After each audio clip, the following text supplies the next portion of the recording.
The convenience store had been Marcus Johnson's life for 27 years, a small business he'd built from nothing through endless hours of hard work and sacrifice. But on that frigid December evening, his patience was wearing dangerously thin.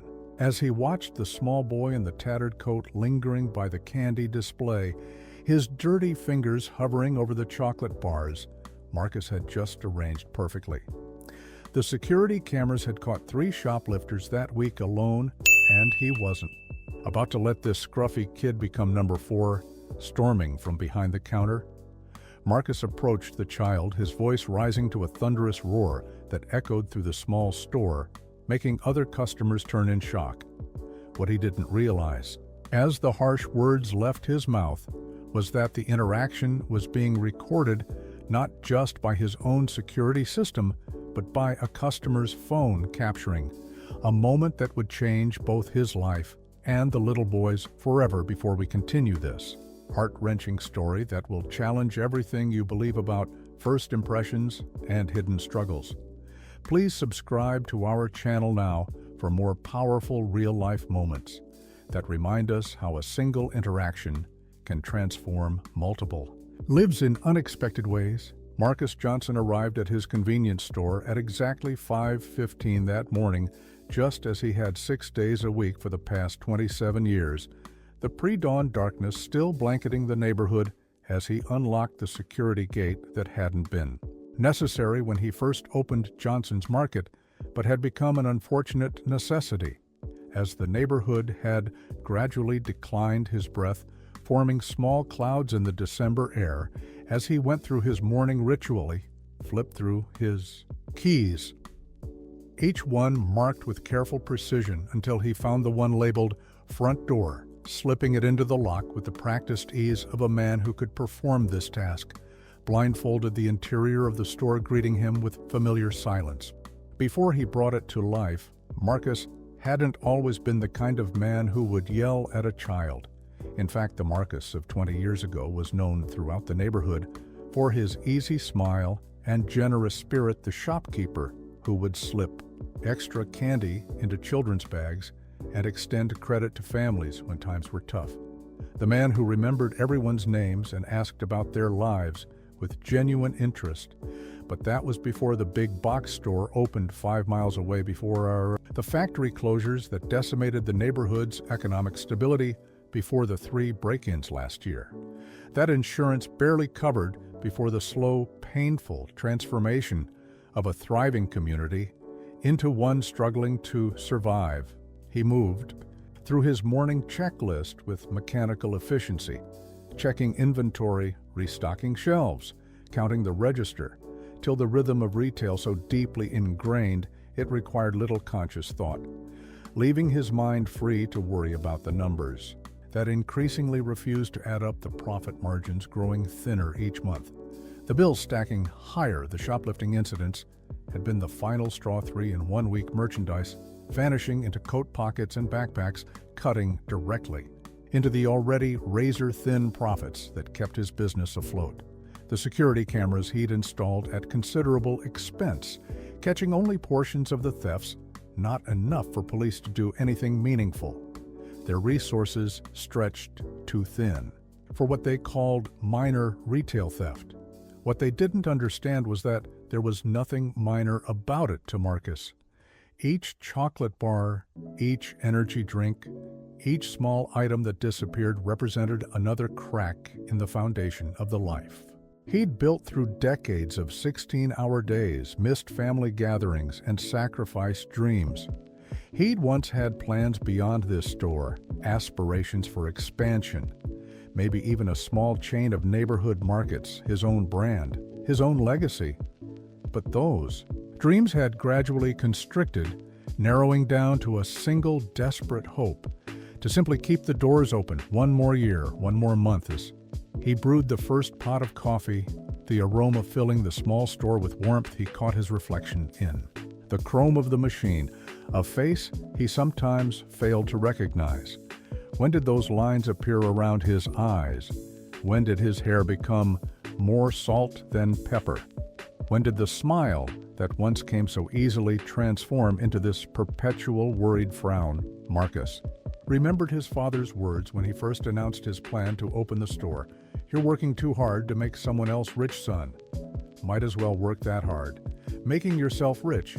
The optimism of those early days seemed almost laughable. Now, as he struggled to stay afloat in a changing economy that favored the big corporations, with their economies of scale and sophisticated loss prevention systems at precisely 6 a.m., he unlocked the front door, flipping the close sign to open, welcoming the trickle of early customers, mostly people heading to work, stopping for coffee, cigarettes, energy drinks.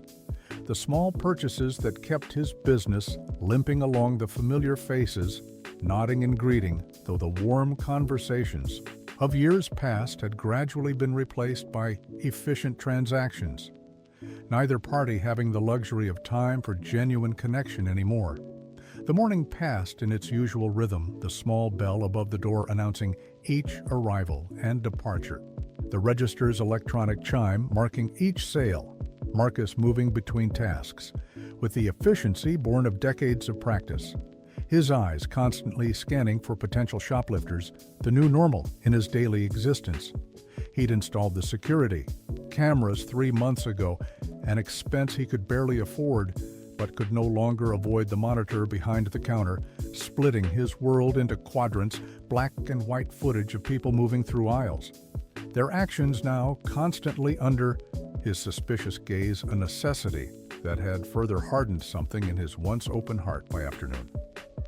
Marcus had already broken up a group of teenagers lingering too long by the energy drinks, had argued with a customer over an expired coupon, had called his distributor about a shorted delivery, each small stress compounding his fatigue, his shoulders tight with tension, as he tried to calculate whether he could afford to fix the flickering fluorescent light in aisle 3, or if that repair would have to wait another month.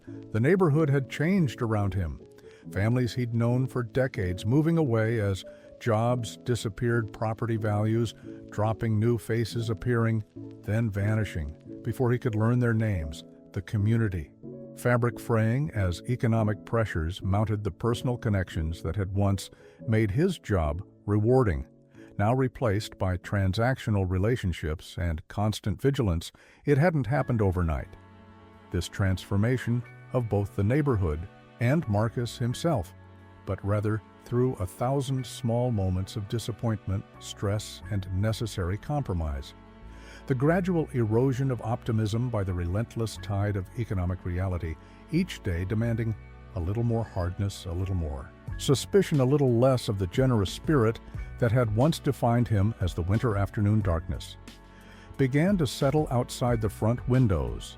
Marcus restocked the candy display, arranging the chocolate bars with meticulous care, the small, colorful packages representing one of his few remaining profitable items, their margins just enough to make them worth the shelf space. The cheerful wrappers, a stark contrast to his grim expression as he calculated their contribution to his monthly bottom line.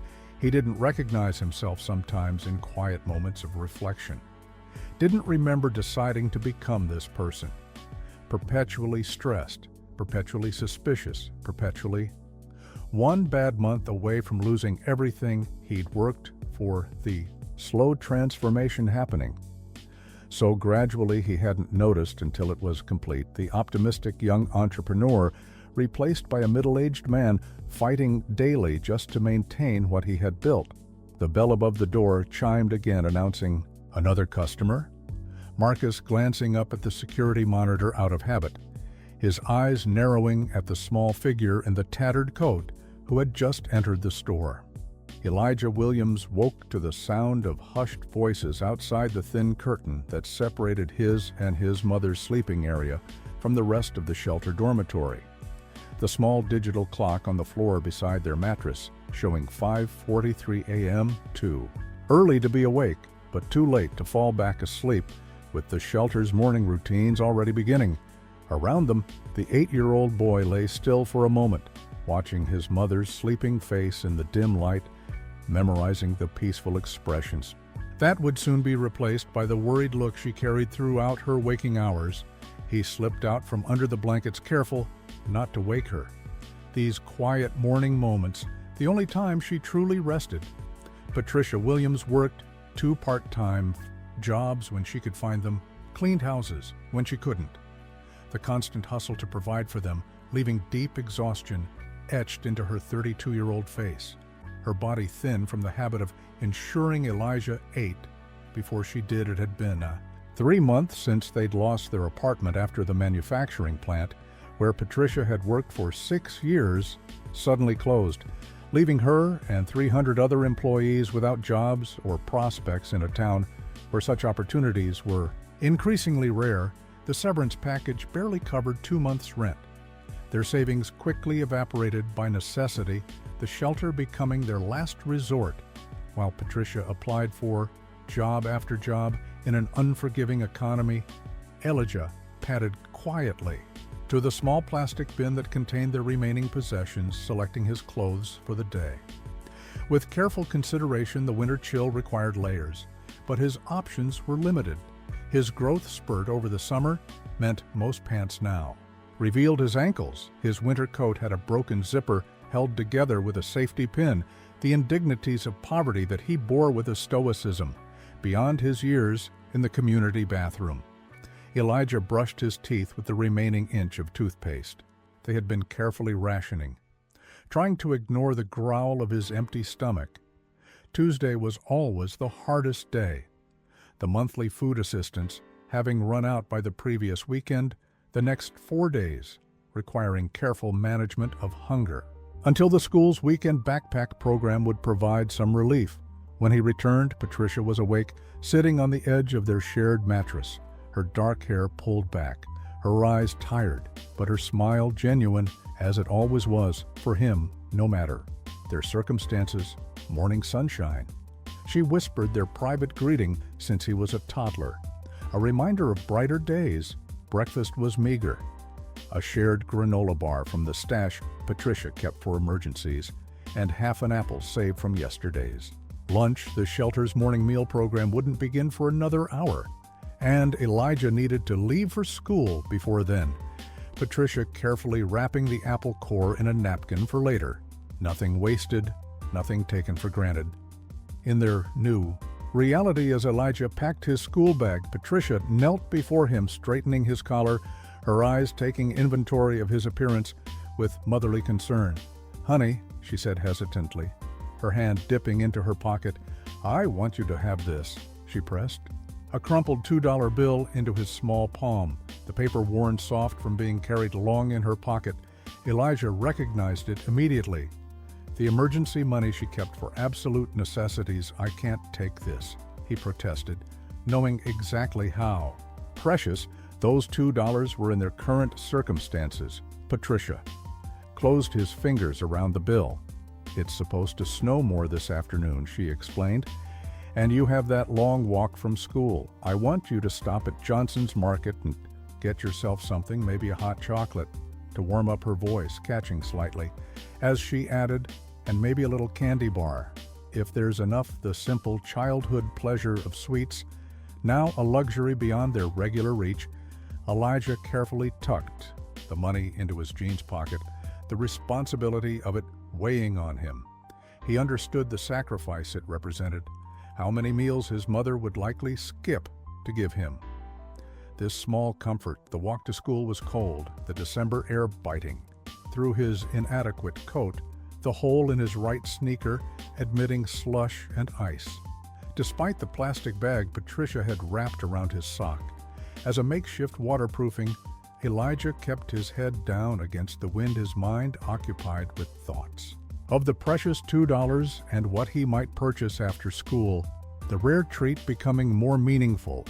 With each frozen step, school offered warmth but its own challenges. Elijah was a bright student, naturally curious and eager to learn, but the transience of shelter life made consistency difficult. His homework completed by flashlight after hours, sometimes lacking necessary supplies. The social dynamics increasingly complicated, as his clothing showed, where his address now listed as the family shelter on school record. He kept to himself more these days, the effort of explaining their situation. Too exhausting, the risk of rejection. Too high. Though his teacher, Mrs. Bennett, had noticed his withdrawal, her kindness manifesting in subtle ways, extra school supplies appearing in his desk, lunch vouchers discreetly provided small mercies that preserved his dignity. While meeting practical needs, lunch was courtesy of the free school program. The hot meal, the most substantial, Elijah would eat that day. He consumed it, methodically saving the small carton of chocolate milk for last. The sweetness, a rare indulgence he savored while watching other children discard half-eaten meals with casual waste, the inequities of life already clear to him in ways no 8-year-old should understand. The afternoon classes dragged as snow began falling outside the classroom windows, heavy flakes that promised to complicate his walk, the temperature dropping further. The thought of the warm store and potential hot chocolate becoming a beacon that helped him focus through his final lessons. When the dismissal bell rang, Elijah bundled up as best he could, his thin gloves inadequate against the strengthening storm, his path to Johnson's Market adding 15 minutes to his route to the shelter. But the promise of warmth and the rare treat compelling him forward through the increasingly hazardous conditions, the $2 bill clutched tightly in his pocket. Like a talisman, he trudged through accumulating snow past the factory where his mother had once worked, its darkened windows and empty parking lot, a monument to the economic forces that had upended their lives, past the apartment building they had called home until 3 months ago now, inhabited by strangers, his former life visible but unreachable, like viewing fish through aquarium glass. By the time Johnson's Market came into view, Elijah's feet were numb, his fingers aching with cold, the store's illuminated windows promising refuge from the storm, a sanctuary of warmth and normalcy. He paused outside, gathering courage, remembering his mother's instructions to be polite, to look with his eyes, not his hands, to represent their family with dignity despite their circumstances. The bell above the door chimed as he entered, the warm air hitting his cold face like a physical touch, the familiar smell of coffee and the store's distinctive mix of products bringing a rush of memories from better times when shopping had been routine, not remarkable when his mother would occasionally let him choose a candy bar as they checked out. Not as their destination, but as an afterthought. A casual pleasure now transformed into a significant event. Elijah stamped snow from his feet carefully, his eyes drawn immediately to the candy display. Its colorful wrappers, a sharp contrast to the grayed day outside his cold fingers. Reaching into his pocket to touch the $2 bill, confirming it was still there as he approached the rack where sweet possibility awaited. The warmth of Johnson's Market enveloped Elijah as he stood just inside the entrance, his small body shivering involuntarily as the heat began to penetrate his inadequate layers, the contrast between the bitter cold outside and the store's warmth, making his cheeks tingle painfully, his fingers still numb within his thin gloves. The bell above the door announcing his arrival had drawn minimal attention from the few afternoon customers. An elderly man browsing magazines, a woman in scrubs selecting a pre-made sandwich, a young professional on his phone, waiting for coffee. Elijah remained near the entrance for a moment, stamping his feet gently to remove snow, careful not to create a mess. His mother's constant reminders about proper behavior in public spaces ingrained in his consciousness. Be respectful. Make yourself small. Don't give anyone reason to notice you. The unwritten rules of existing in poverty with dignity from behind the counter. Marcus Johnson glanced up at the security monitor, his eyes narrowing slightly at the small figure who had just entered, the snow-covered coat too large. Obviously a hand-me-down, the worn sneakers visible beneath too short pants. Immediate categorization happening in Marcus's mind, potential shoplifter. The cynicism born of experience, triggering his surveillance instincts. Unaware of the scrutiny, Elijah made his way toward the candy display. His movement slowed by cold and caution, his mother's instructions echoing in his mind. Get something warm. Maybe a little treat, if there's enough money left, the responsibility of making the right choice with the precious $2 weighing heavily on his small shoulders. The candy display stood at the end of aisle 3, recently restocked and meticulously arranged by Marcus himself. The colorful wrappers creating a wall of temptation that Elijah approached with reverence, his eyes widening at the variety, the possibilities overwhelming. After months of deprivation, the simple childhood pleasure of selecting candy now complicated by financial constraints and practical considerations, she began his careful assessment, priced at $1. 29. The hot chocolate packets would consume most of his money, leaving perhaps enough for the smallest candy option, the mental math challenging but necessary. His cold fingers reaching into his pocket to touch the $2 bill, ensuring it was still there. The paper soft from handling, Marcus watched on the monitor as the boy lingered by the candy, the extended browsing, without selection, raising red flags in his experience. This behavior often preceded theft, the small figure moving from one end of the display to the other, picking up nothing but examining everything, the pattern familiar from previous shoplifting incidents. Sophia Chen entered the store, at that moment the bell chiming cheerfully as she stepped inside shaking snow. From her umbrella, a regular customer who stopped by most afternoons on her way home from her job at the library, her phone in hand as she texted walking toward the coffee station. Her presence barely registering with Marcus, whose attention remained fixed on the security monitor. Elia finally reached for a hot chocolate packet, reading the preparation instructions carefully, considering whether the shelter would allow him access to hot water at this hour, the practical logistics of his purchase. As important as its appeal, his small fingers still red with cold as they held the packet, calculating the remaining balance for candy. It was this motion that triggered Marcus's response. The boy's hand moving from the hot chocolate to a chocolate bar, then back again. The apparent indecision registering as suspicious behavior, the store owner's patience already thin from the day's stresses, the recent shoplifting incidents fresh in his mind, the pressure of making payroll, rent, utilities, all colliding in this moment of misinterpretation. He moved from behind the counter with surprising speed for a man in his 50s, covering the distance to the candy display. In seconds, his face flushed with preemptive anger, his voice rising before he even reached the boy. "Hey, you," he called out sharply, causing Elijah to startle visibly. "What do you think you're doing?" Elijah froze the hot chocolate packet still in his hand, his eyes widening with confusion and fear. The sudden confrontation incomprehensible. To him, he began, his voice small, trembling with cold, and now anxiety. "Don't give me that." Marcus continued advancing on the child, his voice growing louder with each word. "I've been watching you on the camera," his finger jabbing toward the ceiling where a security device was mounted. "I see what you're doing, trying to figure out what to tell." The accusation hung in the air, shocking in its intensity and injustice. Elijah's face flushing with embarrassment and confusion. "No, sir," he managed, his voice barely audible. "I'm just trying to see what I can afford." But Marcus was beyond listening.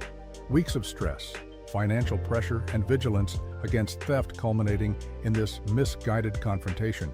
"I know your type," he continued, his voice echoing through the suddenly silent store. "I've had 3 shoplifters this week alone. You think I don't recognize what you're doing?" Sophia Chen looked up from her phone at the commotion, her attention caught by the unfolding scene. The small boy, cornered by the towering store owner, the power imbalance immediately apparent and disturbing her instincts as a librarian who worked with children, triggering immediate concern. She moved closer, observing carefully while raising her phone in unconscious documentation of a situation that felt wrong. Elijah's hand trembled as he reached into his pocket.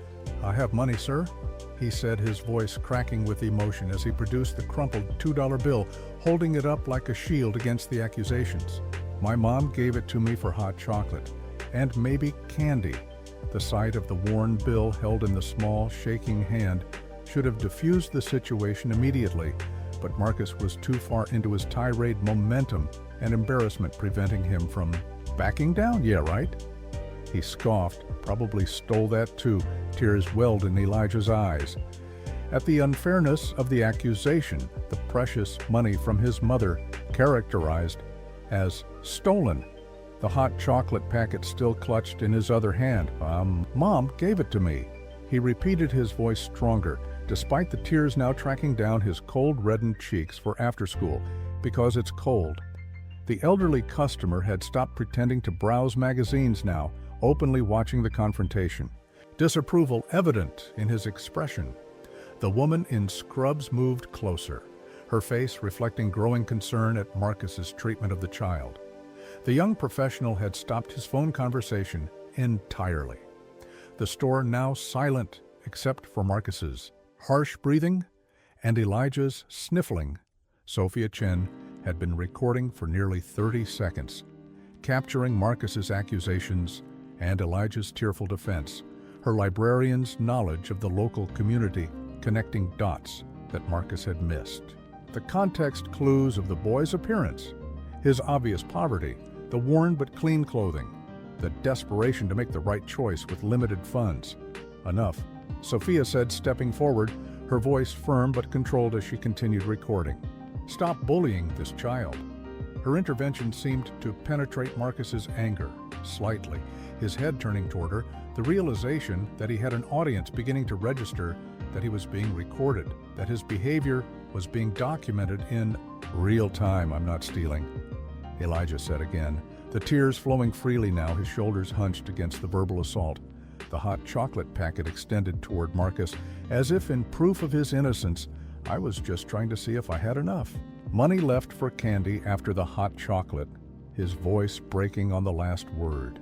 The simple childhood desire for sweetness, now tainted by this humiliating encounter. The crumpled $2 bill remained clutched in his other hand. Visible evidence, contradicting Marcus's accusations, the worn paper testimony to its value to the child and his family. The careful way he held it, revealing its importance beyond its monetary worth. Marcus stood frozen for a moment, the boy's tears, the watching customers. Sophia's phone clearly recording the situation, coalescing into a dawning realization of what was happening, what he was doing, who he had become in this moment. The silence that followed lasted only seconds but felt eternal. To everyone in Johnson's Market, Marcus stood frozen, his anger rapidly cooling as reality penetrated the fog of his assumptions. The small boy's tears, the crumpled $2 bill, the watching customers, all creating a tableau that forced uncomfortable self-recognition. I just wanted hot chocolate, Elijah whispered, the packet still extended in his trembling hand. His face wet with tears, and my mom said maybe a candy bar if there was enough money left. Something shifted in Marcus's expression, the first flicker of shame appearing as the full impact of his behavior began to register. But before he could respond, Elijah dropped the hot chocolate packet back on the shelf, turned, and fled the store, the bell jangling violently as he pushed through the door, disappearing into the swirling snow. Wait, Marcus called too late. The boy already gone, leaving only small wet footprints on the linoleum, and a profound discomfort among those who had witnessed the scenes. Sophia Chen lowered her phone but didn't stop the recording, her face tight with controlled anger that was completely uncalled for. She said, her voice steady, professional despite her emotions. I can't believe you just terrorized a child for trying to buy something with his last $2. Her words struck Marcus like physical blows, each one accurate and damning. I didn't, he began, then stopped because there was no defense, no explanation that would justify what had just transpired. You didn't.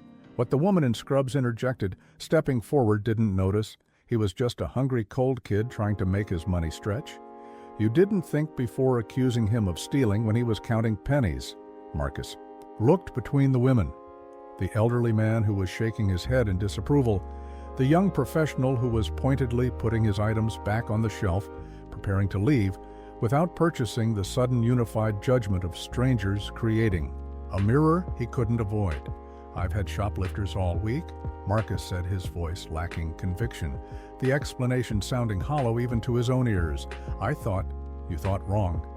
The elderly man said simply, picking up his cane, "I've been coming to this store for 15 years. Marcus and I have never seen you act like that.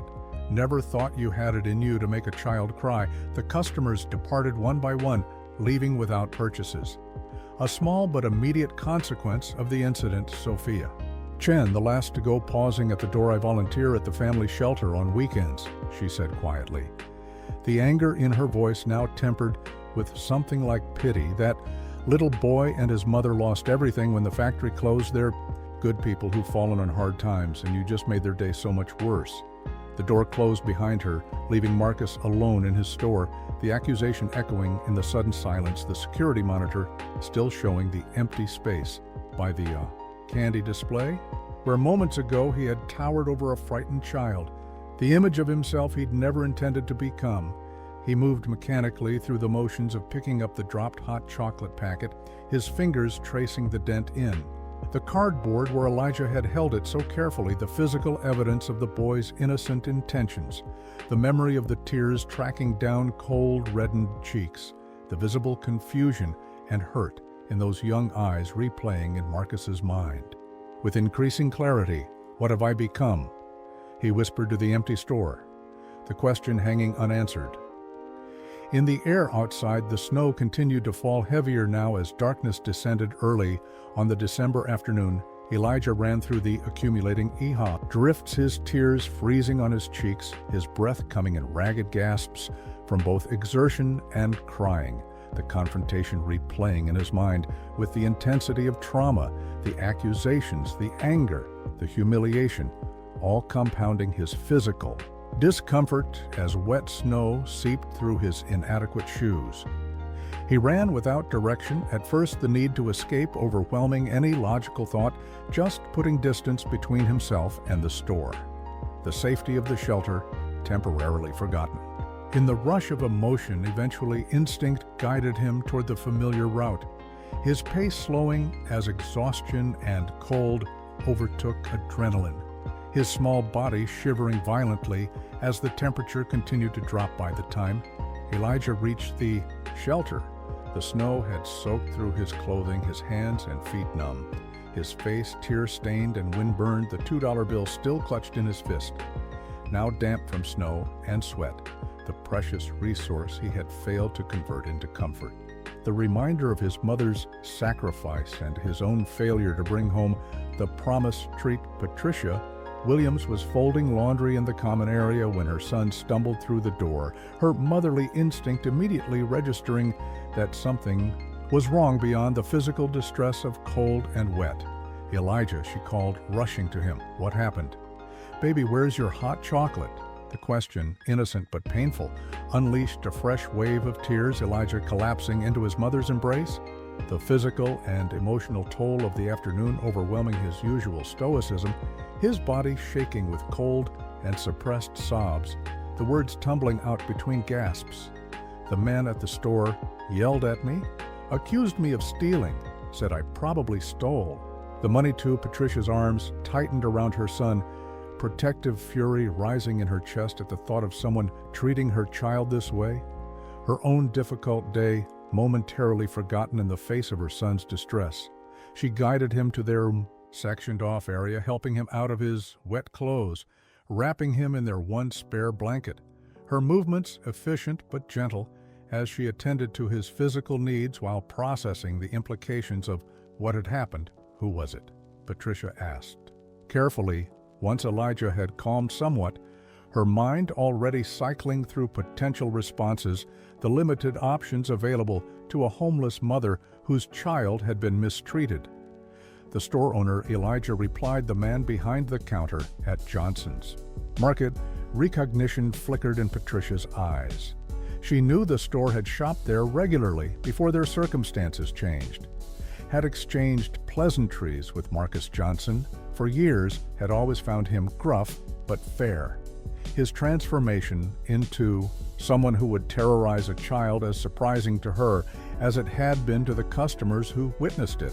Back at the store, Marcus moved through the motions of closing early, something he had never done in 27 years of business, the financial impact of losing evening sales, barely registering against the weight of what had transpired, turning off lights, locking coolers, counting the register drawer, each routine action accompanied by flashes of the confrontation, the boy's face, his tears.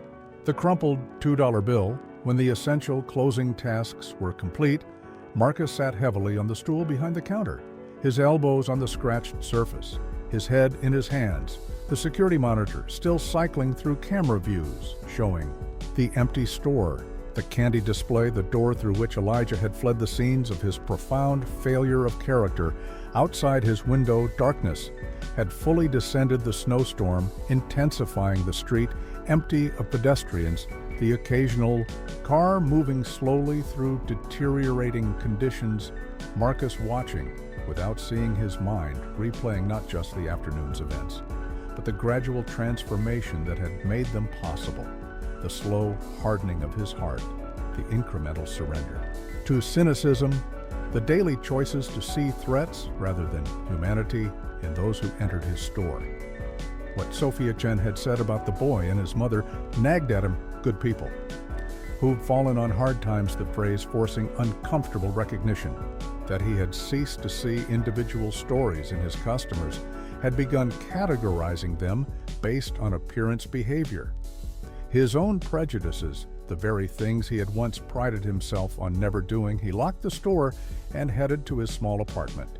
3 blocks away, the walk through heavy snow physically taxing, but providing no distraction from his troubled thoughts.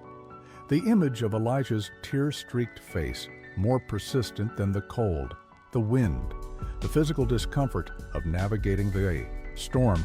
What troubled Marcus most as he finally reached his building was not just what he had done, but what it revealed about who he had become. The person who could make a child cry over $2 was not the man he had ever intended to be, was unrecognizable from the idealistic young entrepreneur who had opened Johnson's Market with dreams of being a positive force in his community.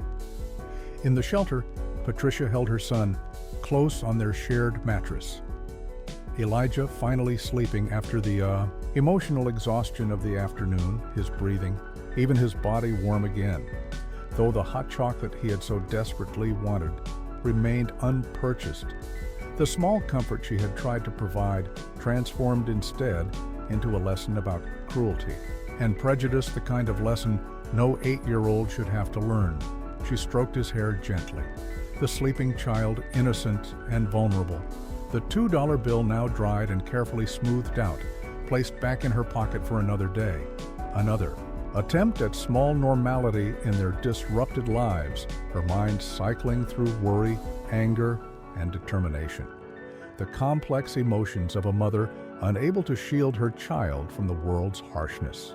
Sophia Chen sat at her small kitchen table that evening, her dinner untouched as she reviewed the video on her phone, the confrontation between Marcus and Elijah, captured in 97 seconds of damning clarity, the store owner's aggressive approach, the child's confusion and fear, the cruel accusations, and the tearful defense, all preserved in high definition, her librarian's sense of social justice warring with her natural inclination toward privacy and restraint she had recorded instinctively, without clear intention, but now faced the question of what to do with the evidence, her finger hovering over the share button on her social media account. The potential consequences of posting such content playing through her mind, balancing public's accountability against potential harm to all involved. After 20 minutes of deliberation, Sophia made her decision, uploading the video with a carefully worded caption that excluded the store's name, but described the incident clearly. Today, I witnessed a store owner verbally attack a young boy who was simply trying to decide what he could afford. With his last $2, the child was clearly cold hungry and counting pennies, only to be publicly accused of shoplifting. This kind of treatment of vulnerable community members needs to be called out. Sprecherdorf compassion matters. She added a final note for those concerned. I've checked on the boy and his mother, who are currently staying at the family shelter, and will be bringing them some necessities. Tomorrow, please consider donating to local organizations supporting families in need, rather than focusing solely on outrage. Within an hour, the video had been shared 87 times. Within 3 hours, over 500 viewers posting comments, expressing disgust, solidarity, offers of help, the algorithm recognizing the emotional engagement and pushing the content to wider audiences, the incident transforming from private moment to public discourse, with each share, like, and comment by 10 o'clock that night. A local community Facebook group had identified Johnson's Market, despite Sophia's attempt at discretion. Users familiar with the store's interior, recognizing the setting, tagging Marcus by name, the digital pylon gaining momentum. As former customers shared their own experiences, some defending the store owner as usually kind, others recounting similar incidents of suspicion and accusation, the court of public opinion rendering swift and merciless judgment, Marcus remained unaware of his growing internet infamy, spending a restless evening alone in his apartment, the television on, but unwatched, his mind replaying the afternoon's events with increasing shame, the boy's face, his tears, the crumpled $2 bill images that refused to fade with time or distraction. His phone switched off after 2 calls from friends that he didn't have the energy to answer across town. In the shelter, Patricia sat beside the sleeping Elijah, the community computer lab long closed, denying her access to the digital storm brewing around their experience, her concerns more immediate and practical. How to restore her son's sense of safety, how to rebuild his trust in a world that had already taken so much from them, how to protect him from further harm while teaching him to navigate a society that often prejudged them based on their circumstances. Morning brought unwelcome revelation to Marcus Johnson, who arrived at his store at the usual 5:15 a.m. to find 3 voicemails on the business line, all from regular customers expressing disappointment in his behavior. The specificity of their references making it clear they had somehow witnessed or heard detailed accounts of the previous day's incident. Confused and increasingly concerned, he turned on his personal phone, finding 32 notifications, 17 missed calls, 11 text messages, and an avalanche of social media alerts, the digital evidence of how thoroughly his private failing had become public consumption. It was his neighbor, Mrs. Ramirez, who called at 6:30 a.m. As he was setting up the coffee station, her voice uncharacteristically hesitant. "Marcus," she began, "have you been online this morning? You need to see what's happening," following her instructions with growing dread. Marcus found Sophia's video, now viewed over 50,000 times, the comments section, a battleground of outrage, support, amateur psychology, and increasingly personal attacks against him. Local news pages had picked up the story. Community groups were discussing boycotts. His business page flooded with 1-star reviews from people who had never entered his store. His 2 decades of community presence reduced to the worst 97 seconds of his professional life. The bell above the door remained ominously silent that morning. Regular customers conspicuously absent, only 2 people entering in the first 3 hours. Both strangers who stared at him with poorly concealed curiosity, clearly there to see the man from the video, rather than to make purchases. The phone ringing constantly with calls he increasingly left unanswered. The voices on the other end ranging from genuinely concerned to openly hostile. By noon, Marcus stood behind his counter, a man under siege from forces he barely understood, the digital pillory constructed overnight. Without his knowledge or participation, his business, his reputation, his self-image, all critically damaged by his own actions, magnified through the lens of social media. The consequences. Spreading faster than he could process, a local news van pulled up outside around 1 o'clock. A reporter and cameraman emerging the final evidence that his private failure had become public property. Marcus retreated to the storeroom, unable to face more documentation of his shame, the weight of accountability crushing, but the path to redemption entirely unclear. The reporter left after 30 minutes of unanswered knocking, but the damage was done. The evening news would feature the story with or without his input, the narrative continuing to unfold beyond his control, the digital ecosystem requiring neither his participation nor permission to render judgmental one in his storeroom, surrounded by inventory that might never sell. Marcus confronted the ruins of the life he had built, the business that had defined him for 27 years, now potentially destroyed by 97 seconds of behavior he couldn't defend or explain, the slow erosion of his compassion suddenly exposed. In the harshest possible light, his phone buzzed with a text from his sister in Cleveland, who had somehow seen the video despite living 400 miles away. "Is this really you, Marcus? What happened to you?"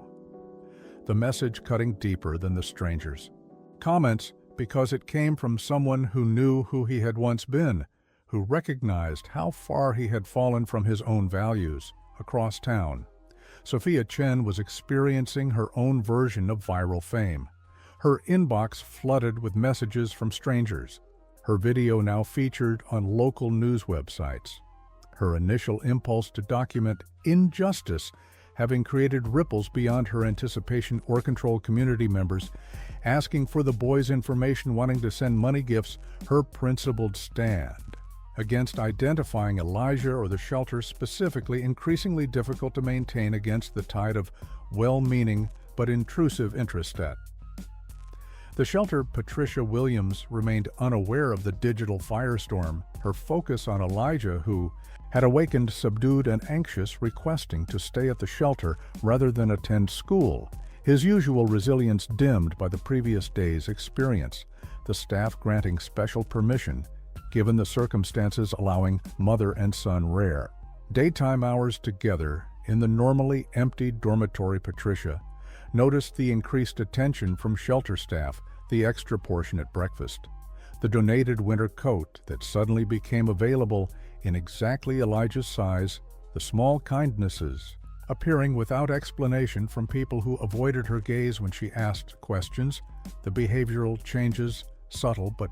noticeable, hinting at something happening beyond her awareness. It was mid-afternoon when the shelter director, Jennifer Blake, finally approached Patricia, her expression carefully neutral as she asked for a private conversation in her office. The unusual request immediately triggering concerns, Jennifer began. "Once they were seated, I need to make you aware of a situation that affects you and Elijah. The video of what happened at the store yesterday has gone viral." Online, Patricia's confusion was evident, her digital access limited by circumstance. "What video?" she asked. "What do you mean?" Viral Jennifer explained, gently showing Patricia the footage on her office computer. Sophia's recording, now at over 100,000 views. The incident she and Elijah had experienced in painful isolation, now public spectacle, without their knowledge or consent. Her son's tears, his humiliation, preserved indefinitely in digital amber for strangers to consume, comment upon, and share. Patricia watched in stunned silence, her hand covering her mouth as she witnessed from a new perspective what Elijah had endured. The store owner's aggression more shocking when viewed as an observer, her protective instincts flaring anew at seeing her child cornered, frightened, the complicated emotions of violation, privacy, concern, and vindication colliding as she realized the world could now see what had happened. "What does this mean for us?" she asked finally, her mind racing through potential consequences. Would this help or harm their already precarious situation?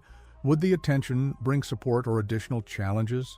Would Elijah's privacy, his dignity, be further compromised by well-meaning strangers? The second day after the incident brought clarity to Marcus Johnson in the quiet pre-dawn hours. As he lay awake, staring at the ceiling of his apartment, sleep having become an elusive luxury, the viral video approaching 200,000 views. The media coverage expanding the damage to his business, already measurable in empty aisles and silent cash registers.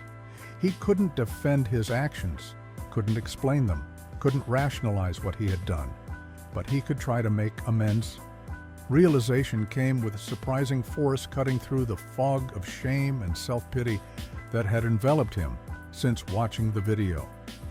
"I need to find the boy," he whispered to the darkness. The path forward suddenly clear, though daunting. He needed to face Elijah and his mother, to apologize directly, not through social media statements or press releases, but personally, human to human. The old-fashioned accountability that had been the foundation of his business philosophy before fear and suspicion had eroded his principles. Marcus rose and dressed with purpose for the first time since the incident, the crushing weight of public shame temporarily balanced by the prospect of meaningful action, the determination to face the consequences of his behavior directly rather than hiding behind his locked storeroom door or darkened apartment. He arrived at Johnson's Market at the usual time, going through opening procedures with mechanical efficiency, though he harbored no illusions about customers. Returning anytime soon, placing a handwritten sign on the door that read, "Closed for personal emergency," once the essential systems were running, before locking up again and heading out into the community on foot. His first stop was Westside Elementary, the school closest to his store, where he had often seen children Elijah's age in the morning hours, the principal, Mrs. Rodriguez, receiving him with visible coolness in her office. His infamy having clearly preceded him. "I need to find a boy I wronged," Marcus explained without preamble, cutting through social niceties with urgency. "I don't know his name, but he's about 8 years old. Thin, wears a too-big coat with a broken zipper. He and his mother are staying at a shelter." The principal's expression remained carefully neutral. "Privacy laws prevent me from identifying students, Mr. Johnson, even if I knew which child you were referring to. But I can pass along an apology if appropriate." Marcus accepted this first roadblock with resignation, leaving his business card and a brief written apology, a woefully inadequate gesture, but the only one available to him under the circumstances, continuing his search with diminishing confidence but unwavering determination. He tried the community center. Next then, the public library, asking the same questions, receiving similar responses, privacy concerns, professional boundaries, and perhaps most painfully clear distrust of his motives. The viral video having transformed him from respected business owner to pariah, the community's protective instincts activated against rather than for him. Midday, Marcus had visited 6 locations with no success, his frustration mounting not at the institutional barriers, but at his own growing recognition of how little he knew about his community despite decades of operating a business within it. The shelters, mission support services all existing in a parallel universe to his daily routine, their clients invisible to him until they entered his store, not through callousness, but through the comfortable blindness of relative privilege. It was at the Salvation Army that he finally received, not information, but direction from a volunteer who recognized him immediately, not from the store, but from the video, her initial wariness softening slightly at his obvious distress and stated purpose. "I can't tell you where to find them," she said carefully. "But Sophia Chen might. She volunteers at one of the family shelters and she's the one who posted the video. You should talk to her." This redirection led Marcus to the public library, where Sophia worked as the children's librarian, her colleagues initially forming a protective barrier around her when he approached, their collective awareness of the situation evident in their body language and guarded expressions. "I just want to apologize," Marcus said, holding his empty hands palm outward in a gesture of surrender, not to cause more trouble. Sophia eventually agreed to speak with him during her break, their conversation taking place on a bench outside the library, the December cold providing both privacy and penance. As Marcus explained his intention to find Elijah and his mother, "Why should I help you?" Sophia asked her librarian's calm, masking the protective instinct that had led her to record the incident in the first place. "Haven't they been through? Enough." Marcus accepted the challenge without defensiveness. "You're right," he acknowledged. "I have no right to ask, and they have no obligation to hear me out. But this isn't about making myself feel better." He paused, searching for words that wouldn't sound self-serving or manipulative. "It's about showing that boy that people can be better than I was that day, that adults can acknowledge when they're wrong, that he deserves that basic dignity." Sophia studied him, her professional skill at reading people seeking authenticity. Beneath his obvious remorse, her decision evidently reached after several moments of silent assessment. "I volunteer at New Hope Shelter on West Side Avenue," she said. "Finally they're there. But I'm warning you, Jennifer, the director, is extremely protective of her residents, especially after all this attention, if she doesn't think your presence will help." "Elijah, she won't let you anywhere near him," Marcus nodded, understanding the conditional nature of the information and the responsibility it carried. This wasn't about his redemption narrative or public image rehabilitation, but about what would benefit the child he had harmed. "Thank you," he said simply. "I understand." The New Hope Shelter occupied a converted elementary school in a neighborhood Marcus rarely visited despite its proximity to his store. The institutional architecture softened by community. Murals, hand-painted signs, and small touches of humanity that transformed the utilitarian space into something approaching home for its temporary residents. Marcus approached with trepidation, the weight of his purpose growing heavier with each step. The knowledge that he was entering a world created by the very economic forces he had benefited, from the awareness that he was the embodiment of the judgment many residents faced daily in their interactions with the more fortunate, the irony that he now needed their grace when he had shown so little himself. The shelter director, Jennifer Blake, met him at the reception desk, her professional demeanor masking what Marcus suspected was significant skepticism about his presence. "Sophia called to warn me you were coming," she said without preamble, gesturing him toward her small office.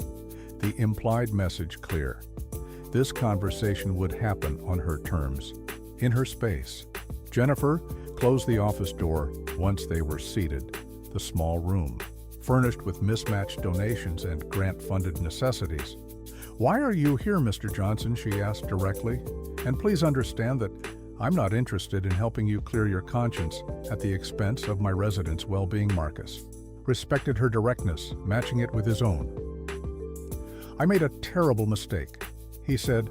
"I humiliated and terrified a child who was just trying to make his money stretch. I want to apologize to him and his mother, directly take responsibility for my actions face to face. And what makes you think that would benefit?" Elijah. Jennifer challenged her priority, evidently and appropriately, the child's welfare rather than Marcus's redemption. It was the question Marcus had been asking himself throughout his search, the one that had forced him to examine his motives beyond the superficial need to ease his own discomfort. The answer coming with surprising clarity as he found words for the conclusion he had reached during his journey through the community. "It might not benefit him at all," Marcus admitted. "And if you or his mother decide that's the case, I'll accept that. But I believe children need to see that adults can acknowledge when they're wrong, that authority figures aren't infallible, that making mistakes and taking responsibility is part of being human." He paused, collecting his thoughts before continuing. "This isn't just about an apology. It's about showing Elijah that what happened wasn't about him, that he didn't deserve that treatment, that the failing was entirely mine." Jennifer's expression remained neutral, but her posture softened almost imperceptibly. "I'll speak with Mrs. Williams and leave the decision entirely to her," she said. After a moment's consideration, what happens next is up to Elijah's mother, as it should be. Left alone in the small office, Marcus confronted the possibility that his journey might end here at this threshold, that the door to redemption might remain closed, not through cruelty, but through the reasonable protective instincts of a mother shielding her child from further harm. The justice in this potential outcome, undeniable, however painful to accept, through the office window.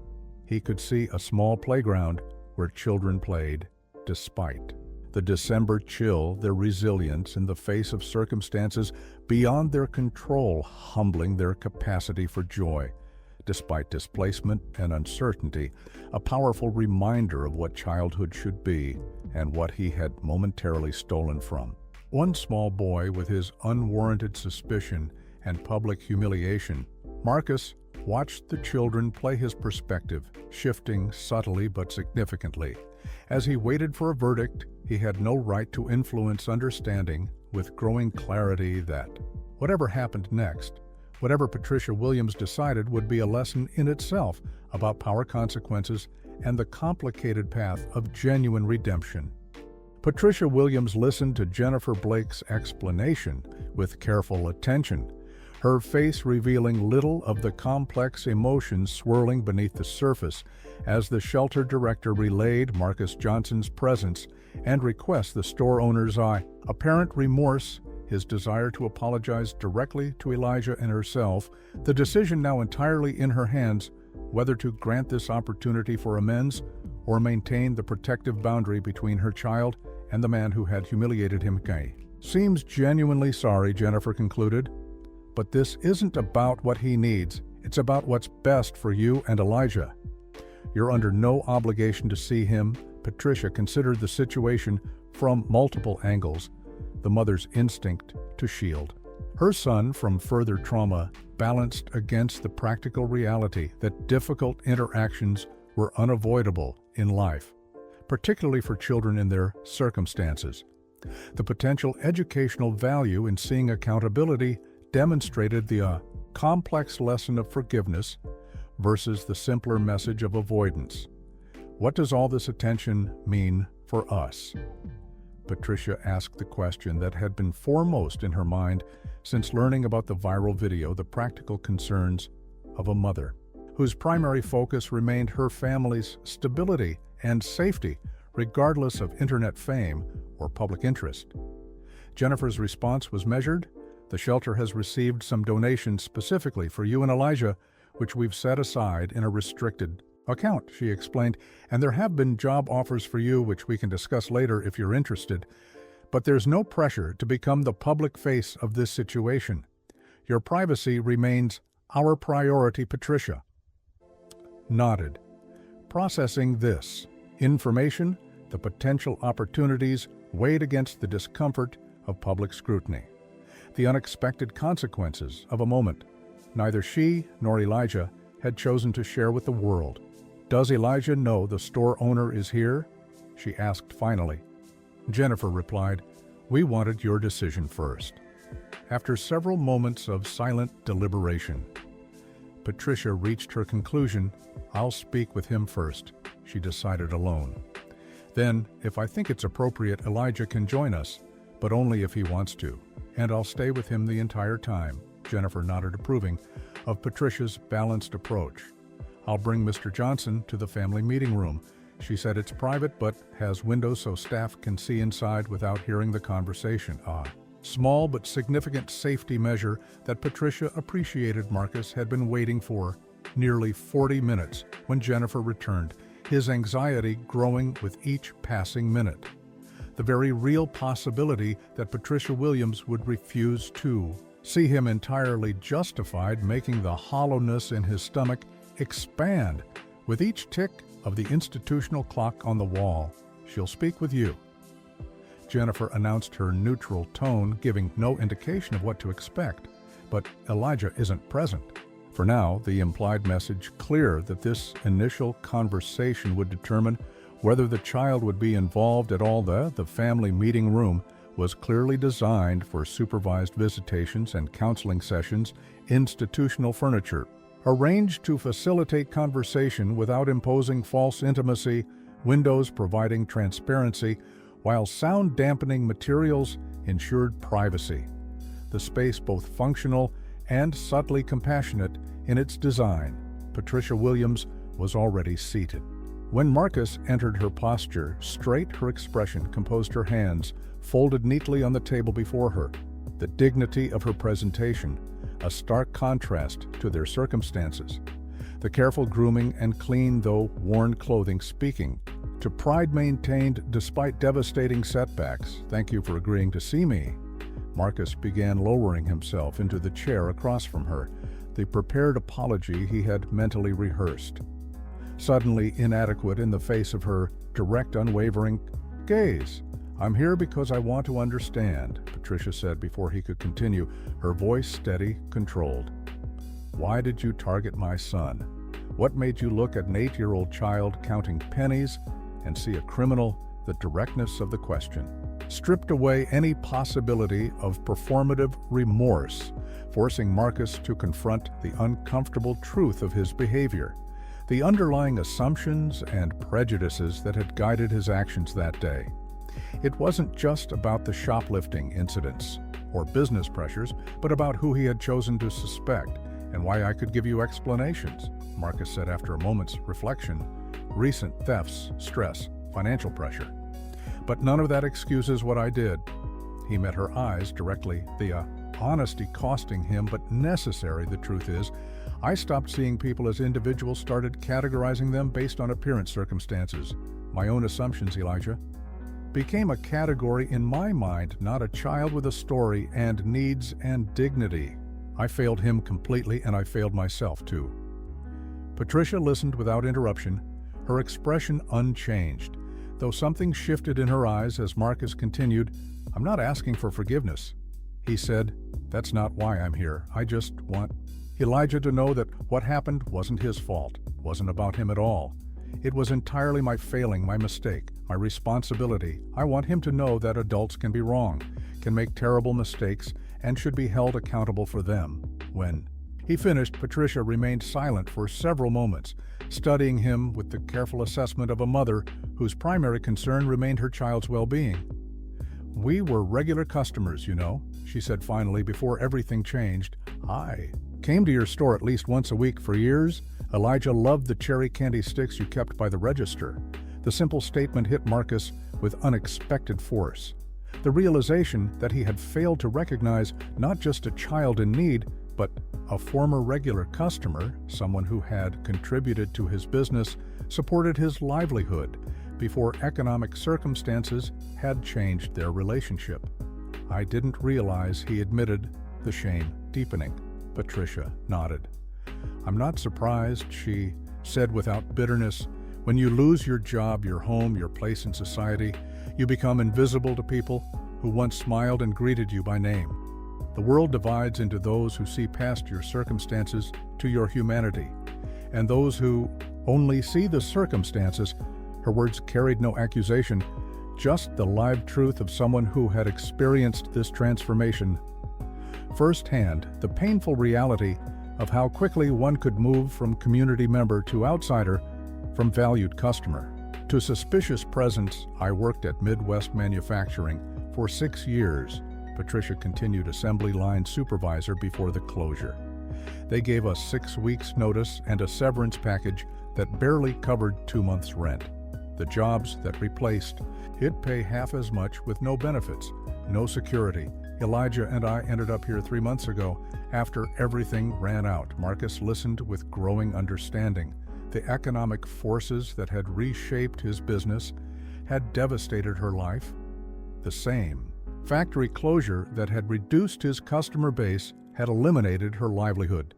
The parallel struggles of small business owner and factory worker, different in scale but similar in source, the realization that they were both victims of larger economic patterns, though experiencing vastly different consequences. "I remember you now," he said, the recognition finally surfacing Wednesday afternoons, usually around 4, Patricia with the cherry sticks, the mental image forming of a well-dressed woman purchasing small treats for her son, exchanging pleasant conversation about neighborhood events.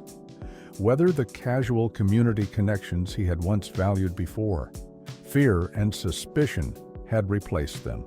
Patricia nodded, a faint smile acknowledging his recognition, Life changes quickly, she observed, and people's perceptions change with it, their dignity in the face of circumstances that would have broken many humbled Marcus. The grace with which she discussed their situation without self-pity or blame, highlighting the contrast between her resilience and his collapse into cynicism despite his relatively privileged position. I'd like Elijah to hear your apology, Patricia decided, after several moments of consideration, if he's willing. But I need to prepare him first, and I'll stay with him throughout. Marcus accepted these conditions with gratitude, understanding the trust being extended was tentative, fragile, conditional, a first small step, rather than a completed journey. I appreciate that, he said sincerely. However, Elijah feels, whatever he decides, I'll respect it, Patricia, rose, signaling the end of their preliminary conversation. I'll speak with him now, she said, and we'll see. Elijah sat on the edge of his bed in the shelter's family section, his small fingers tracing patterns on the worn blanket, as he listened to his mother's careful explanation of Marcus Johnson's presence and purpose. The information delivered with the thoughtful consideration Patricia brought to all difficult conversations with her son, balancing honesty with age-appropriate context, protection with preparation. The store owner is here to apologize to you, Patricia explained. He feels very sorry about what happened. Elio's expression remained serious, his eyes reflecting a maturity beyond his 8 years. Do I have to see him? He asked the question, simple but layered with complex emotions, fear, vulnerability, the natural desire to avoid potential repeated trauma. You don't have to do anything you don't want to, Patricia assured him, her hand covering his smaller one. That's your choice, and I'll support whatever you decide. But sometimes she paused, finding the right words it can help to hear. Someone say they're sorry, especially when they've hurt you. It doesn't make what happened. Okay, but it might help you feel better about it, Elijah considered this, his natural intelligence processing the situation from multiple angles. Will you stay with me the whole time, he asked. Finally, of course, Patricia promised. I'll be right beside you the entire time. After several moments of quiet contemplation, Elijah nodded. Okay, he agreed. I'll listen to him. Patricia marveled at her son's courage, the resilience that allowed him to face this situation with composure despite his age and circumstances, the natural dignity that remained intact despite the hardships they had endured together. She hugged him briefly before leading him toward the family meeting room where Marcus waited, his small hand held firmly in hers, a physical connection that provided security and reassurance. Marcus rose when they entered the room, his eyes meeting Elijah's briefly before dropping in, a gesture of genuine respect rather than performance, the physical contrast between them even more pronounced in person. The store owner's large frame seeming to shrink in the presence of the child he had wronged, Elijah's small stature belying the strength of character. Evident in his direct gaze, they sat across from Marcus. Patricia, keeping Elijah close beside her, one arm protectively around his shoulders. The boy's posture straight, though Patricia could feel the tension in his small body, the effort it took to maintain composure in this extraordinary situation. Thank you for agreeing to see me, Elijah. Marcus began, his voice gentler than it had been during their previous encounter. My name is Marcus Johnson, though you know me as the man from the store. Elijah nodded but remained silent, watching Marcus with careful attention, his expression guarded but attentive. I wanted to tell you in person that I was wrong, Marcus continued, completely wrong in how I treated you. The words carefully chosen to be clear and unambiguous. You weren't doing anything wrong when you were looking at the candy and hot chocolate. You were being careful with your money, making good choices. And I jumped to unfair conclusions because of my own problems, not because of anything you did. Elijah's expression remained serious, his eyes never leaving Marcus's face as the store owner continued. I was worried about people stealing from my store. Marcus explained, I'd had some shoplifters that week, and instead of being careful and fair, I started suspecting everyone, especially People I didn't recognize. I forgot how to see people as individuals with their own stories and needs. He paused, gathering himself before continuing the hardest truth. And I treated you in a way no child should ever be treated. I embarrassed you, accused you, scared you, and there's no excuse for that. None. The simple acknowledgement of the harm done without justification or qualification seemed to reach Elijah in a way that flowery apologies might not have the straightforward admission of wrongdoing, meeting the child's need for clarity and validation. "I'm truly sorry," Elijah Marcus said, his voice steady, despite the emotion evident in his expression. "I can't undo what happened, but I want you to know it wasn't about you. It was about my mistakes, my wrong assumptions, my failure to be the kind of person I should have been." Elijah remained quiet for several moments, processing the apology in his methodical way before asking the question. Foremost in his mind, with the directness characteristic of children his age, "Why did you think I was stealing?" The question cut to the heart of the matter, forcing Marcus to confront the uncomfortable truth of his assumptions, the prejudices that had guided his behavior. "That day, I made unfair judgments based on how you were dressed." He admitted the honesty, difficult but necessary, your coat, the fact that you were spending time looking at things without buying right away. "I jumped to conclusions. Without knowing anything about you or your situation, I stopped seeing you as a child just trying to decide what you could afford, and instead saw a potential problem. It was completely unfair and wrong." Elijah nodded, absorbing this explanation with remarkable composure. "I just wanted hot chocolate," he said softly. The simple statement more powerful in its understatement than any accusation could have been, because it was cold outside. And Mom said, "Maybe a candy bar if there was enough money left." "I know," Marcus acknowledged, "and you had every right to take your time deciding to make your money stretch as far as it could. That's smart, responsible behavior. And I failed to see that." Patricia watched this exchange, her arms still around Elijah's shoulders, feeling his body gradually relaxing as the conversation continued, the validation of his experience and feelings clearly providing some measure of healing her son's natural resilience, supporting his ability to process this difficult interaction. "He brought something," Marcus said after a moment, reaching carefully into his coat pocket to avoid any sudden movements that might startle Elijah. "If it's okay with your mom," he placed a small paper bag on the table, not pushing it across, but leaving it in neutral territory. Patricia nodded permission after Elijah looked to her for guidance. "It's not a bribe," Marcus clarified quickly, "and you don't have to accept it. It's just what you were trying to buy that day, the hot chocolate." And he hesitated. "A small selection of candy bars. I wasn't sure which kind you might like." Elijah looked at the bag, then at his mother, receiving another nod of permission before carefully reaching for it, opening it to find 2 packets of premium hot chocolate mix and 5 different candy bars, the simple items representing not their monetary value but the acknowledgement of his original intention, his disrupted purpose. "Thank you," he said quietly, his natural politeness emerging despite the circumstances.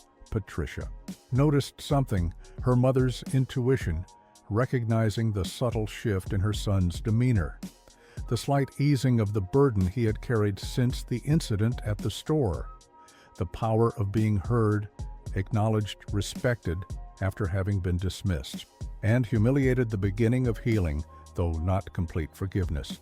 The conversation continued for several more minutes, Marcus answering Elijah's occasional questions with honesty and respect, never talking down to the child or minimizing the seriousness of their interaction. Patricia observing the careful restoration taking place not through grand gestures, but through the simple dignity of acknowledging harm, apologizing directly, and accepting responsibility. When Elijah indicated he was ready to leave, Patricia thanked Marcus with formal politeness for coming to speak with them, her tone making it clear that while the apology was accepted, their interaction had reached its natural conclusion, the boundaries still firmly in place, despite this first step toward resolution as they prepared to depart. Marcus spoke once more. "I want you both to know," he said, "that regardless of what happens with the video or my store or anything else, this conversation was important to me, not because it fixes anything for me, but because Elijah deserved to hear directly that he did nothing wrong, that the adult in that situation failed. Not him, Patricia, nodded acknowledgement of this statement, the simple truth of it resonating, despite the complicated circumstances surrounding their meeting. Elijah's hand still firmly in hers as they walked toward the door, the small paper bag clutched in his other hand, a tangible reminder that sometimes amends began with small gestures of recognition and respect. Marcus Johnson returned to his store that evening, the building dark and empty in the early December twilight. The contrast between its current state and the bustling community hub. It had once been stark and painful, the handwritten closed sign, still hanging on the door, a physical manifestation of how completely his life had been disrupted in the span of just 3 days. He unlocked the door, stepping into the silent space, moving through the darkened aisles by memory and habit, the familiar contours of shelves and displays offering a strange comfort, despite the circumstances. The scent of coffee grounds, cleaning products, the subtle undertones of the building itself, creating an olfactory map of the business he had built over 27 years. Marcus didn't immediately turn on the lights, instead sitting in the darkness behind the counter where he had stood thousands of days watching customers come and go, their lives intersecting briefly with his through commerce and conversation. The weight of his conversation with Elijah still present the boy's dignity and composure, humbling the simple question, "Why did you think I was stealing?" continuing to echo in his mind, demanding deeper examination than he had been able to provide. In the moment, the darkness offered a kind of sanctuary, a liminal space between what had been and what might yet be forcing him to confront. Not just the incident with Elijah, but the gradual transformation that had made it possible, the slow erosion of his compassion, his increasing tendency to categorize rather than connect, the subtle shift from community member to suspicious observer, the assumptions and prejudices that had guided his behavior without conscious acknowledgement. It wasn't simply stress or financial pressure, though those factors had certainly contributed. It was the deeper failure to recognize what Patricia had articulated so clearly.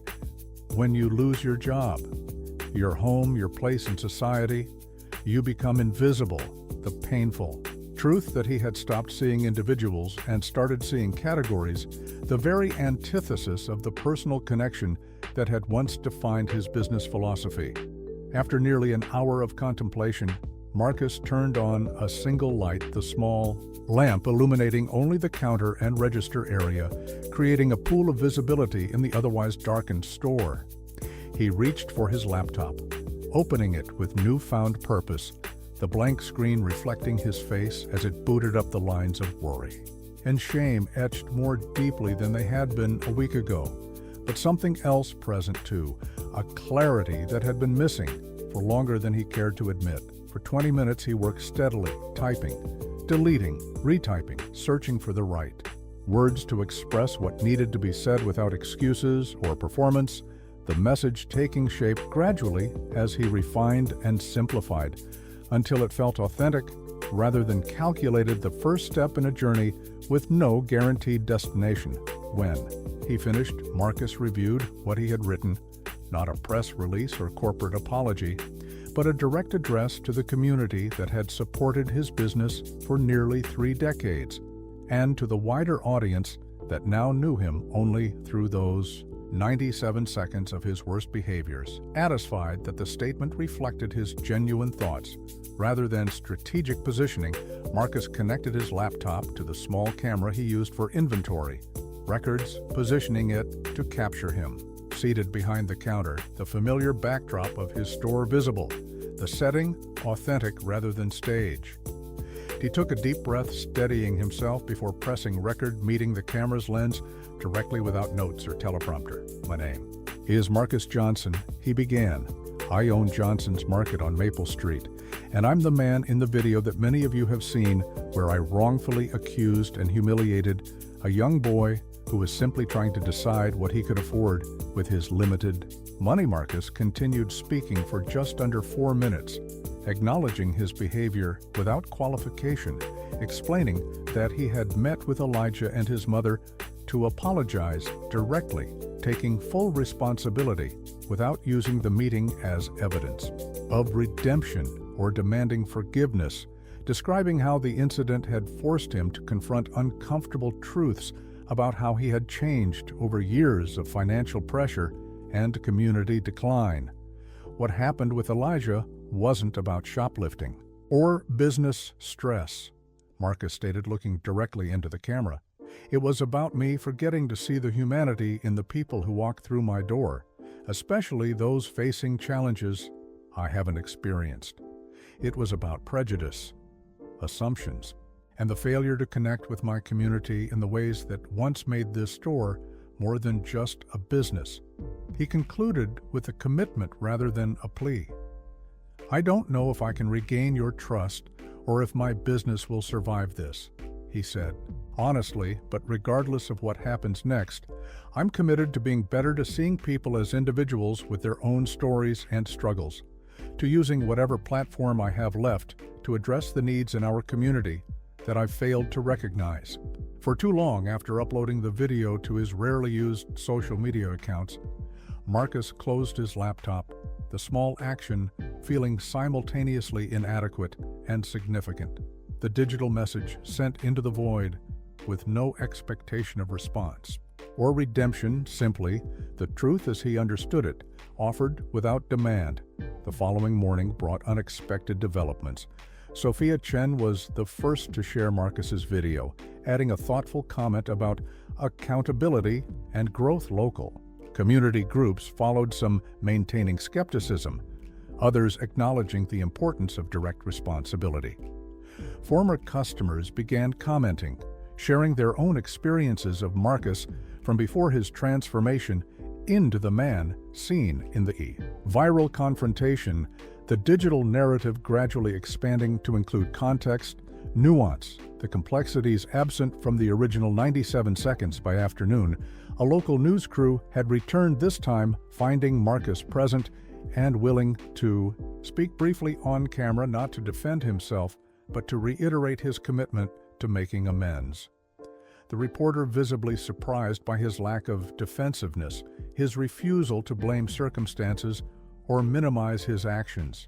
The segment that aired on Evening News, presenting a more nuanced portrait than the original coverage had offered, customers began to return gradually, cautiously. At first, a few regulars who had known Marcus for years, then neighbors who had watched his video statement, The Bell Above. The door chiming with increasing frequency as the day progressed, not the usual volume of business, but a tentative renewal of connection, a willingness to allow for the possibility of change. Marcus received each person with a humility that felt foreign but necessary, thanking them for coming without presuming forgiveness, listening more than speaking, noting requests and suggestions with genuine interest. The experience of nearly losing everything, shifting his perspective in ways that mere financial pressure had not, making space for gratitude. Where entitlement had begun to take root late that afternoon, he made a decision that would fundamentally change his business model, creating a small chalkboard near the register with a simple heading, "Pay it forward," beside it a jar for contributions and a stack of small colored tokens. The system elegantly simple: customers could contribute any amount toward future purchases by community members in need who could discreetly take a token, representing $1 of store credit, preserving dignity while meeting practical needs. By evening, Marcus had established connections with Jennifer at the shelter and 2 other local service organizations, arranging regular donations of necessities and creating a more formal support structure for community members facing food insecurity. The groundwork for transformation laid not through grand gestures, but through practical, meaningful actions. He closed the store that night, the register, showing modest but encouraging sales, the Pay It Forward jar, containing nearly $70 in its first day of existence. Marcus found himself thinking of Elijah, wondering if the boy had enjoyed his hot chocolate, if the candy bars had provided some small pleasure, if the apology had eased the burden of that humiliating encounter. The bell above the door chimed unexpectedly, interrupting his thoughts, a final customer entering.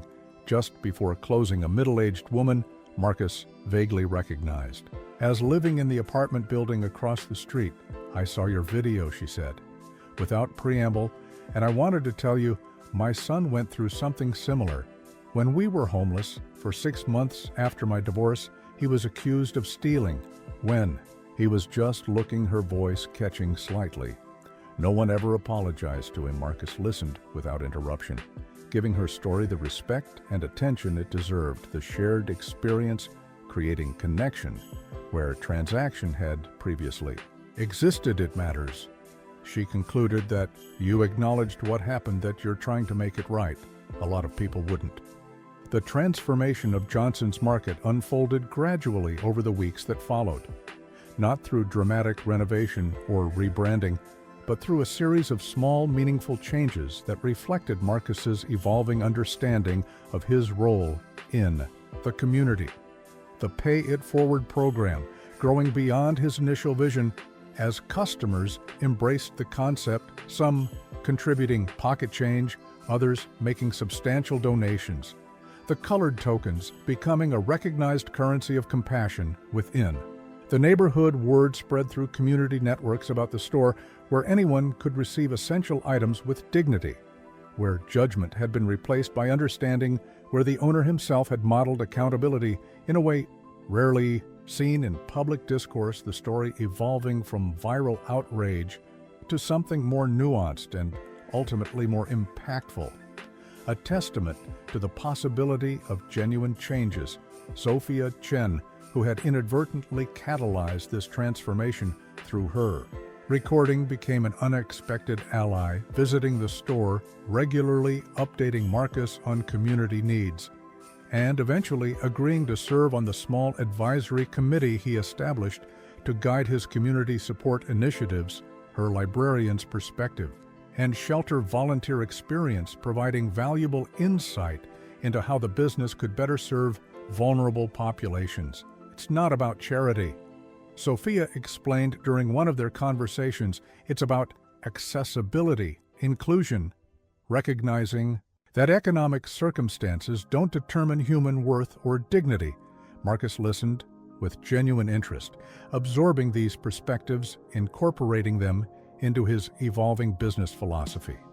The store gradually becoming not just a place of commerce, but a community resource, a hub where economic divisions were acknowledged but not reinforced, where those with means could easily support those without, through systems designed to preserve dignity rather than highlight disparity. Local businesses took notice of the changes at Johnson's Market, some initially skeptical but increasingly interested in the model. Marcus was developing the coffee shop across the street, implementing its own version of the Pay It Forward program, the hardware store, creating a tool lending library for community members who couldn't afford to purchase equipment, the pharmacy establishing a prescription assistance fund, the individual actions gradually coalescing into a neighborhood-wide support network. The media returned to the story approximately 3 weeks after the initial incident. The narrative now focused on community transformation rather than individual conflict. A local business reporter interviewing Marcus about the changes he had implemented, capturing the Pay It Forward wall, now covered with customer messages of support and appreciation, the small but significant adjustments that had made essential items more accessible to families struggling with economic insecurity. What began as a crisis has become an opportunity for growth. Johnson told the reporter, "Not just for my business, but for my understanding of what community really means. I had to lose my reputation to recognize that I'd already lost sight of what mattered the most." Reporter asked the obvious question about Elijah and his mother Marcus, responding with careful respect for their privacy. "They gave me the gift of listening to my apology," he said simply, which was more than I deserved their dignity in that moment. "Taught me more than I can." Adequately express, Patricia Williams watched this interview from the small television in the shelter's common room. Elijah beside her, both silent, as Marcus discussed how their interaction had changed his perspective, the experience strange but not entirely uncomfortable to see their private encounter referenced, though Marcus had been careful to share no details that might identify them, the respect for their boundaries evident in his measured responses, while Elijah said simply when the segment ended, he really meant it didn't. Patricia nodded thoughtfully. It seems that way. She acknowledged the evolution of her own feelings, complex but trending toward cautious optimism. Some people just talk about changing, but he's actually doing something different. Across town, the interview caught the attention of Michael Reeves, the operations manager at Riverpoint, manufacturing a mid-sized company that had recently expanded operations, creating several new positions.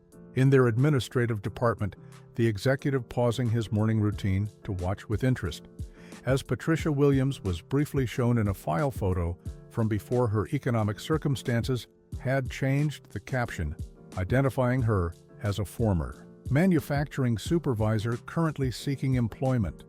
The coincidence seemed almost orchestrated, though it was merely the efficient pattern recognition of a man whose job involved identifying talent and potential the operations manager making a note to contact Jennifer Blake at the shelter that afternoon about potential opportunities not as charity or public relations, but as sound business practice. The identification of experienced management personnel increasingly difficult in their changing economic landscape. 2 days later, Patricia sat across from Michael Reeves in the company's modest conference room. Her resume reviewed her experience, discussed the possibility of employment suddenly tangible after months of applications, and rejections the position, offering not just income but benefits stability, the path back to independence she had been seeking since the factory closure is.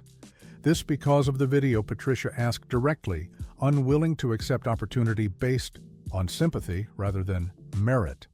Her dignity intact despite months of economic hardship, Michael respected the question, answering with equal directness. "It's what made me aware of you," he acknowledged, "but your qualifications and experience are why we're having this conversation. Riverpoint needs someone with manufacturing supervision experience, and your references from Midwest are excellent." The salary offer came at the end of their conversation, the figure causing Patricia's carefully maintained composure to waver slightly, the amount sufficient not just for survival, but for rebuilding, for an apartment security deposit, for school supplies, for the gradual reconstruction of the life she and Elijah had lost when the factory closed. The practical impact of this opportunity far more significant than any viral fame or public sympathy. When Patricia shared the news with Elijah that evening, his reaction was precisely what one would expect from an 8-year-old. "Does this mean we can have our own place again?" He asked, the priorities of childhood crystal clear. Despite their months of disruption, soon Patricia confirmed, "We need to save for a deposit, but yes, we'll have our own place again." Jennifer Blake helped them navigate the transition. With practical support, the shelter's resources extending beyond immediate housing to include assistance with the complex logistics of rebuilding financial stability. The process not instantaneous, but progressing with each passing day. Patricia's first paycheck, the documentation of stable income, the apartment application, all stepping stones on the path back to independence. The community that had rallied around the viral video now channeled that energy into practical support for the shelter system as a whole.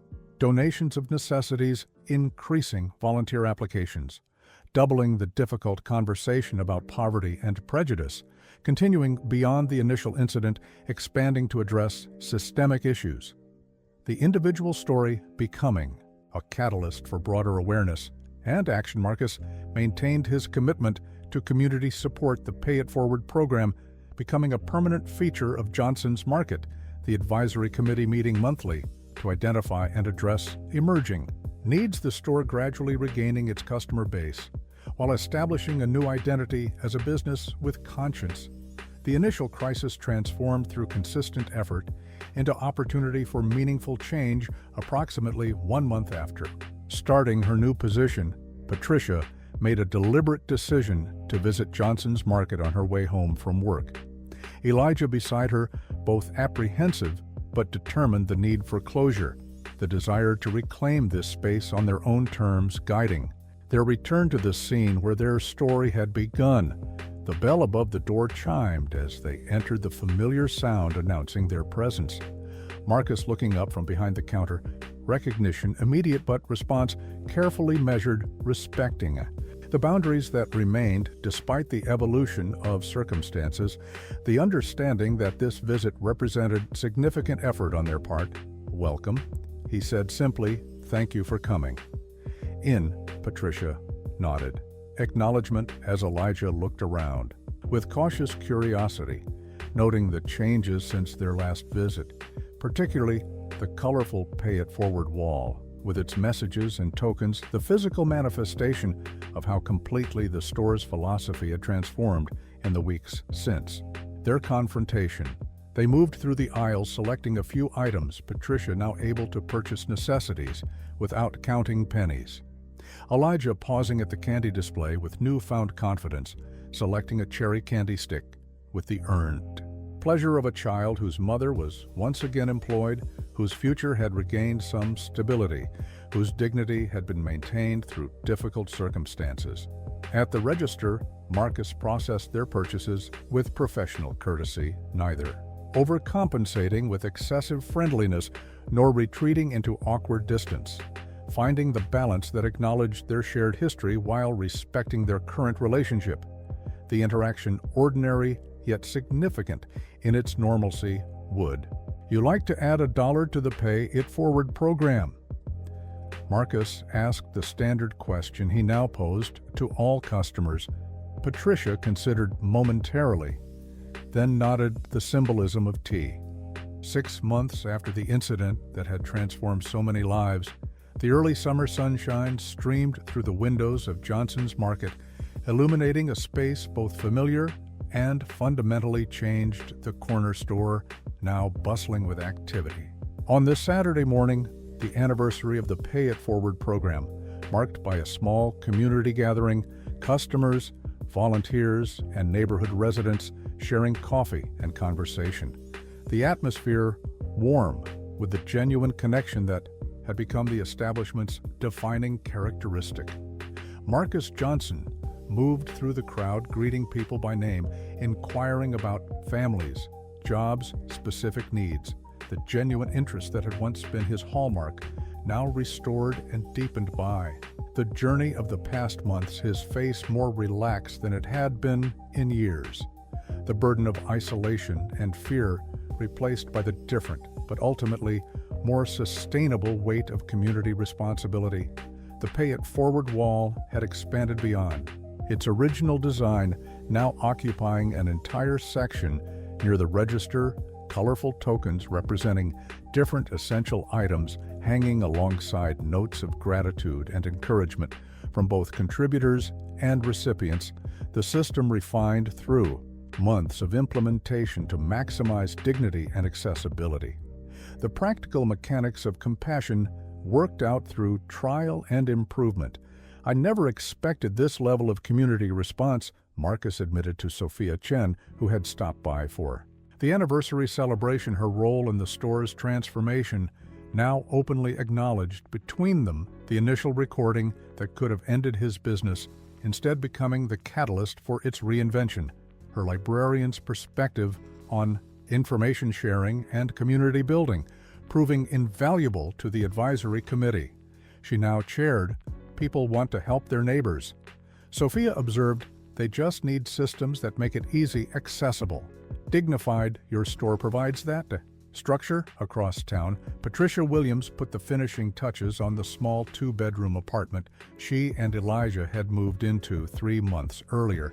The space modest but immaculately maintained photographs and salvaged mementos from their previous life arranged carefully on walls and shelves, the physical manifestation of their gradual rebuilding after months of displacement and uncertainty.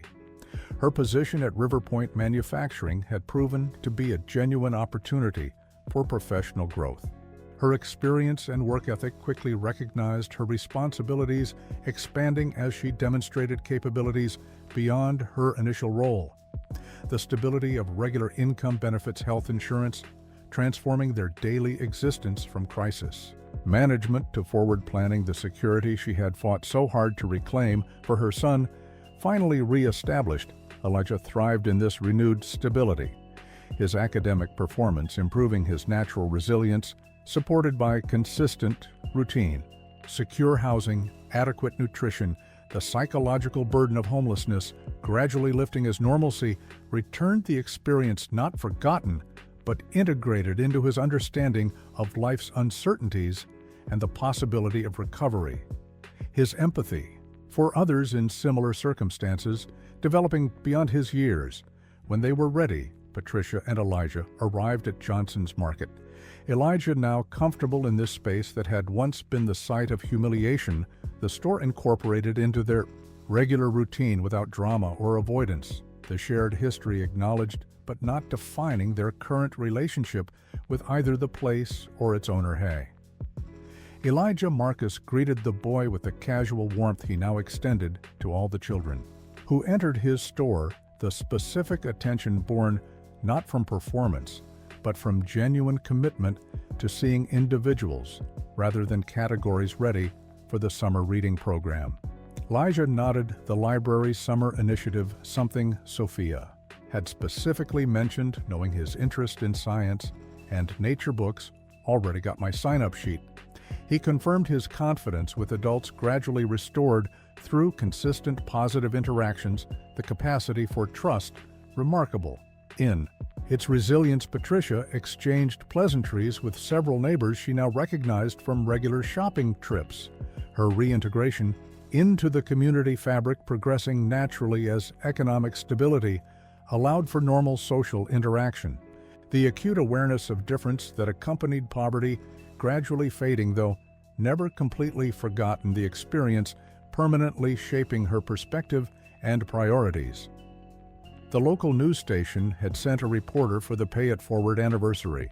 The human interest story too compelling to ignore, the transformation of both business and community, offering a narrative of redemption and connection. Increasingly rare in typical news cycles, the journalist interviewing Marcus with genuine interest in the sustainable systems he had developed. What began as a crisis has become the core of our business model. Marcus explained the statement, not rehearsed, but authentic, born from months of implementation and refinement. We've created a community support structure that works because it preserves dignity, offers choice, and recognizes that circumstances don't define worth. The reporter noted the diverse crowd gathered in the small store, the clear evidence that the program had transcended charity to become genuine community-building, people from various economic circumstances, participating in different ways. The boundaries between giving and receiving intentionally blurred, the emphasis on collective support rather than hierarchical assistance. When asked about the viral video that had started this journey, Marcus's response reflected the perspective gained through months of reflection and action. "I'm not grateful for my behavior that day," he said honestly, "but I am grateful for the wake-up call, for the opportunity to become better than I was, for the community that held me accountable, but also gave me the chance to change." Across the store, Elijah helped himself to a cherry candy stick from the jar, now placed at child height specifically.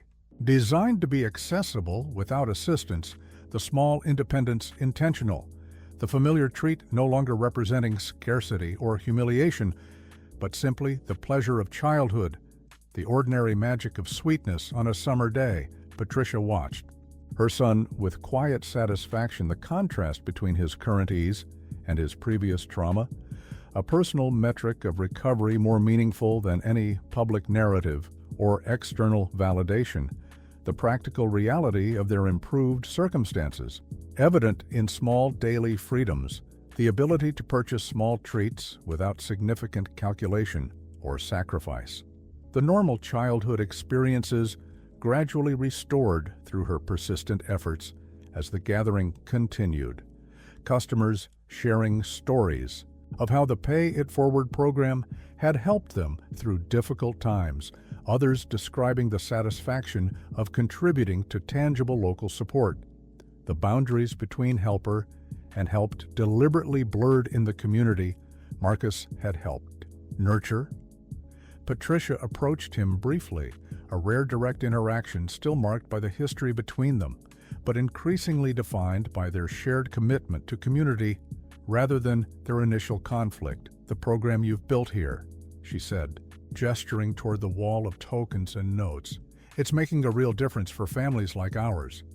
Where Marcus acknowledged this with appropriate humility. "I had a lot of help," he said. "Sophia, the advisory committee, customers, the structure keeps evolving based on what people actually need, rather than what I think they might need." Patricia nodded, appreciating the distinction, the recognition that effective support required listening, rather than assuming the lesson at the core of their shared experience. "I've been thinking," she said carefully, "about joining your advisory committee. My perspective might be useful." The offer represented significant evolution in their relationship, the willingness to collaborate despite their history speaking. To Patricia's generosity of spirit and Marcus's genuine transformation, the shared commitment to community welfare, transcending personal discomfort or lingering awkwardness. "I'd be honored," Marcus replied simply, understanding the significance of the gesture as the summer day continued outside the small corner store. The community gathering gradually dispersed, people returning to their weekend routines, carrying with them the subtle but significant reinforcement of connection. The reminder that individual actions could collectively create systems of support, that economic circumstances need not define human relationships, that transformation, while never perfect or complete, remained perpetually possible. Elijah waved goodbye as he and Patricia headed home, the cherry candy stick. A sweet punctuation to the day's events, his understanding of the world's complexity and capacity for change expanding. With each such experience, his natural resilience supported by the community that had ultimately rallied around not just him, but the values his situation had forced them to confront and articulate in the gradually emptying store. Marcus began the familiar routine of straightening shelves, restocking displays, the mundane tasks of retail now infused with renewed purpose. The business he had built, saved not through desperate self-protection, but through genuine reconnection with its founding values, the recognition that commerce at its best served as vehicle for community. The small corner store once again a hub of human connection, a place where transactions facilitated relationships, where everyone who entered was seen first and foremost as a person with inherent dignity and worth.